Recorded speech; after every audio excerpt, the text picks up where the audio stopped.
I've started, forget it. Right, this is episode 14 of Clobbering Time with Craig. I think it is anyway, you'll soon find out when I add it onto the upload.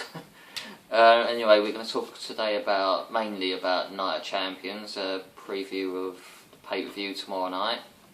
Network error, I don't know why I keep saying that on my phone, network error. Anyway, yeah, basically today I've got Chris and Samantha with me.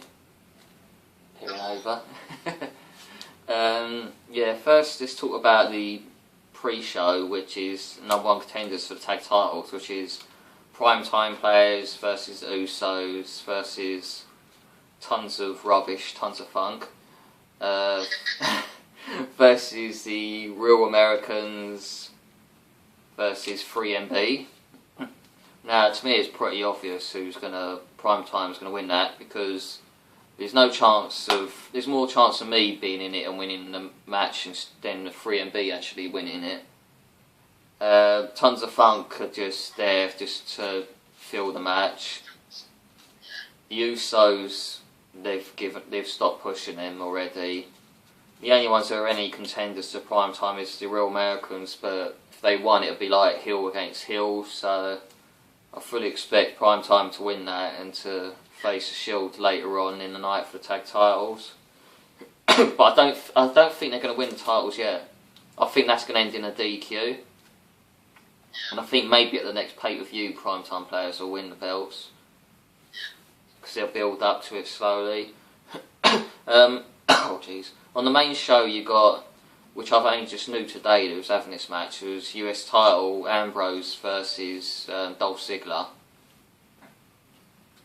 Which I think, well, I still think Ambrose is going to win that match. What do you think? I actually think Ziggler's going to win. You think Ziggler's going to win the title? I only think that's going to happen when someone comes in and fights against, say someone like Shane McMahon comes in to fight for to help Daniel Bryan and all them lot. That's the only time I see, once someone gets power over them, the McMahons and Triple H, then I see him probably losing the belt, but I don't see that happening for one or two more pay-per-views yet. Yeah, I think Ambrose is going to win.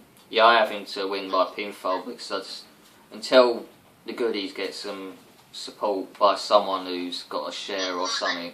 Otherwise, if they make Ziggler win, I think it makes Ambrose look weak, doesn't it? I would say it looks a little weak. It's just they've got to do a proper build up to it.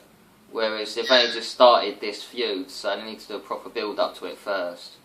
Maybe at next month's pay-per-view or the Survivor Series, something like that. Next we've got the Divas title match. AJ versus Natalya versus Brie versus Naomi. A lot of people hoping for Natalya to win, but knowing how WWE are with screwing over Natalya a lot, I don't know. I really have a feeling either AJ's going to retain or Brie's going to win. It's going to be a difficult decision. Because there's no way, if they go with Naomi, it's going to look stupid, because she's barely had any singles matches, and as we've seen on Total Divas, when she did have a singles match, she went flat on her arse, so to speak. So It's going to be a difficult decision, I think, and I think we'll end up sort of thinking who's going to win, sort of thing, but I can see Brie winning, to be honest with you. if AJ's going to lose it, if anything, it should be to Natalya, because of how hard she's had it with the staff screwing her over and all that. But as I said, knowing how WR, with her being associated with the Hart family, they'll probably screw her over, and either AJ will retain or Brie will win. But you probably know Brie will probably win anyway. Yeah, personally, I think main eventer. I don't think it's just that. I just think because the Total Divas is largely about the Bellas anyway. And John Cena. But yeah, I honestly expect either AJ to retain or Brie to win. But I do have this sneaky feeling that Brie's going to win. I hope not. SmackDown World Title match: Del Rio versus Rob Van Dam. Now I expect Del Rio to win this, because I think Ricardo's setting up. He's basically playing games with RVD and he's conning him big time. Plus, it's too early for RVD to Well, have a title RVD's as well. he's only got a 3-month contract or whatever. Yeah. And even if he did, I still don't think he will yet, because I think, as I said, Ricardo's gonna. It'll be something lower than the champions, the heavyweight championship. I think. If RVD Yeah, was going to get a belt. I wouldn't be surprised if RVD ends up beating Ambrose at Survivor Series or something like that. But I expect Del Rio to retain now. Now, this next one's, there's many things that could happen in this. Punk versus Axel and Heyman. Now, I fully expect Punk to beat Axel, but there's a question mark over what's going to happen when it comes to Heyman. Will he batter Heyman and get the win like they're building it up to, or will we get a new Heyman guy and Paul Heyman gets the pin? Because I can just vision it now.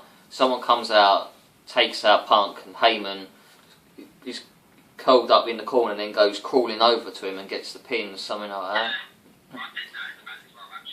It's just a question of who would help Paul Heyman. It's basically yeah, I mean, I'm not sure it'll be Lesnar because he's only got so many appearances left.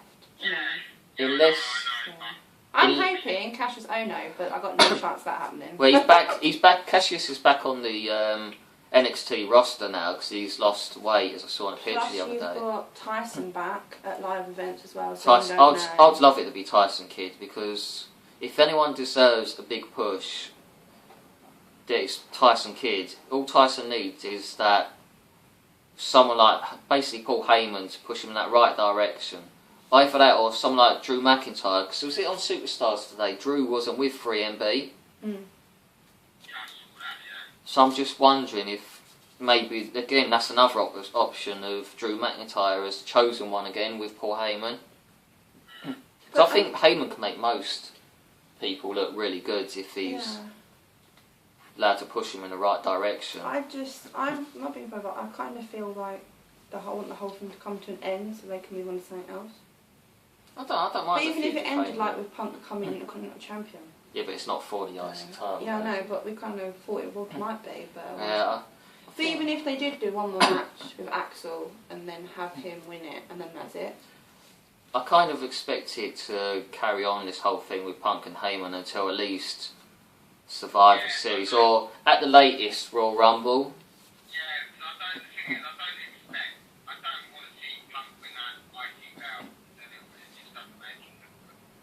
Oh yeah, he doesn't need the IC title, whereas there's others that. I mean, Cody Rhodes. I'd like when he comes back, maybe he could. But really, I'd like to see again. That's another one I'd like to see go on to better things than the IC title.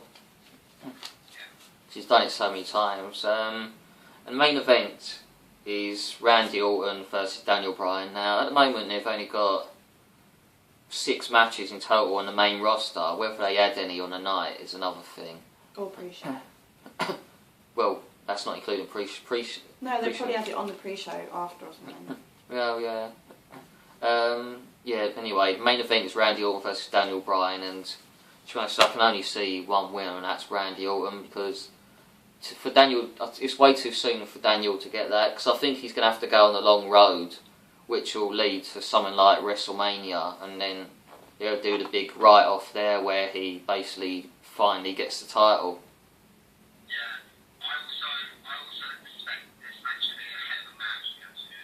Oh yeah, I think there's going to be a lot of interference though. Big Show. Yeah, I still think the Big Show's part of the corporate team. It's all this crying and all that. I think he's tricking everyone. I really do. He's done it before. Oh yeah, he's done it before. Yeah, you wouldn't be surprised. Yeah, that's basically the lineup for Night of Champions. Whether they add anything on a night is another thing. You never know. Sometimes they do, sometimes they don't. If they do, I would imagine it'll only be maybe one more match. But they probably won't add any more to that. But overall, it looks like a good card. And yeah, I won't be watching it live because of work, but I'll watch it on Monday night. It looks good.